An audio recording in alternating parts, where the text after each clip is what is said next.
Dinda Galuh Permata Putri, mahasiswi semester 6 Bimbingan Konseling Islam, Fakultas Usuluddin Adab dan Dakwah Institut Agama Islam Negeri Pontianak, akan menjelaskan tentang penataan dan penguatan lembaga kemasyarakatan di Indonesia.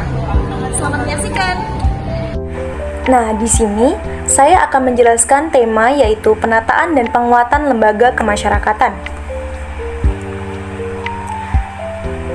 Yang pertama yaitu pengertian lembaga. Lembaga dipahami sebagai sistem norma untuk mencapai suatu tujuan atau kegiatan pembangunan uang berbasis masyarakat. Hakikat lembaga sebagai struktur yang statis dan juga dinamis. Secara konseptual, terdapat dua pola pembentukan lembaga kemasyarakatan. Yang pertama, lembaga yang dibentuk berdasarkan inisiatif masyarakat, dan yang kedua, lembaga yang dibentuk melalui introduksi pihak luar. Yang kedua, pengertian lembaga kemasyarakatan. Lembaga kemasyarakatan merupakan suatu himpunan norma-norma dari segala tingkatan yang berkisar pada suatu kebutuhan pokok di dalam kehidupan masyarakat. Kebijakan pemerintah dalam rangka penataan dan penguatan lembaga kemasyarakatan. Di dalam lembaga kemasyarakatan diatur dalam dua peraturan perundangan. Yang pertama, Undang-Undang Nomor 32 Tahun 2004 tentang Pemerintah Daerah. Pada pasal 127 ayat 8 berbunyi, untuk kelancaran pelaksanaan tugas lurah dapat dibentuk lembaga lainnya atau lembaga kemasyarakatan seperti LPM, RT atau RW, PKK, dan Karang Taruna sesuai kebutuhan yang ditetapkan dengan peraturan daerah. Kemudian pasal 211 ayat 1 dan 2. Ayat 1 berbunyi, di desa dapat dibentuk lembaga kemasyarakatan yang ditetapkan dengan peraturan desa yang berpedoman pada peraturan perundangan. Ayat kedua, lembaga kemasyarakatan sebagaimana dimaksud ayat 1 bertugas membantu pemerintah desa dan merupakan mitra dalam memberdayakan masyarakat desa. Permendagri Nomor 5 Tahun 2007 tentang penataan lembaga kemasyarakatan, yaitu tugas masing-masing lembaga kemasyarakatan.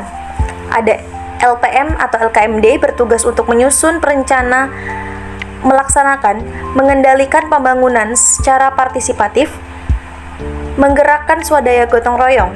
Lembaga adat bertugas untuk membina dan melestarikan budaya dan adat istiadat. Ciri-ciri lembaga kemasyarakatan. Yang pertama, mitra. Yang kedua, membantu pemerintah. Yang ketiga, menggerakkan partisipasi atau swadaya gotong royong. Keempat, memiliki simbol sendiri. Yang kelima, memiliki tata tertib dan tradisi baik tertulis maupun tidak tertulis. Yang keenam, memiliki usia yang lebih lama dibandingkan dengan usia individu atau masyarakat. Yang ketujuh, memiliki alat kelengkapan yang digunakan untuk mewujudkan suatu tujuan.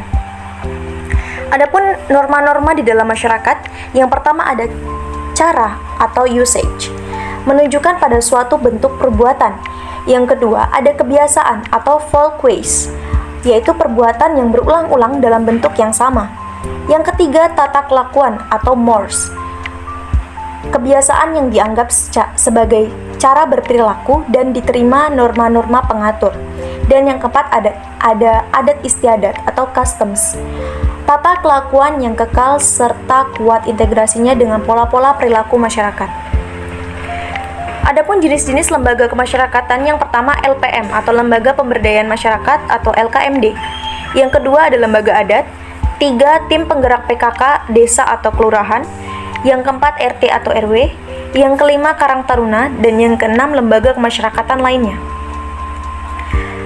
Adapun di sini strategi penataan dan penguatan lembaga kemasyarakatan.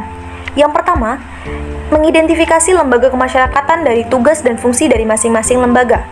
Yang kedua, menentukan lembaga kemasyarakatan yang sangat dibutuhkan oleh masyarakat. Dan yang ketiga, lembaga kemasyarakatan yang dipilih masyarakat ditetapkan dengan peraturan desa yang berpedoman pada peraturan daerah. Yang keempat, menciptakan satu komitmen yang kuat di antara stakeholder untuk memberdayakan lembaga kemasyarakatan. Kelima, melibatkan lembaga kemasyarakatan dalam setiap kegiatan pembangunan. Keenam, memberikan pelatihan, yaitu cara merancang kegiatan atau manajemen pembangunan partisipatif, administrasi kelembagaan yang efektif, dan cara penghimpunan dana terhadap pengurus lembaga. Yang ketujuh, pengembangan modal sosial masyarakat seperti swadaya gotong royong. Yang kedelapan, memberikan bantuan stimulan kepada lembaga kemasyarakatan. Yang kesembilan, memberikan pembinaan kepada pemerintah daerah, provinsi, kabupaten, atau kota. Dan yang 10, memberikan pendampingan terhadap lembaga kemasyarakatan.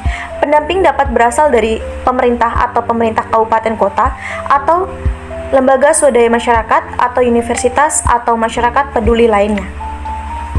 Nah, sekian penjelasan dari saya. Saya ucapkan terima kasih.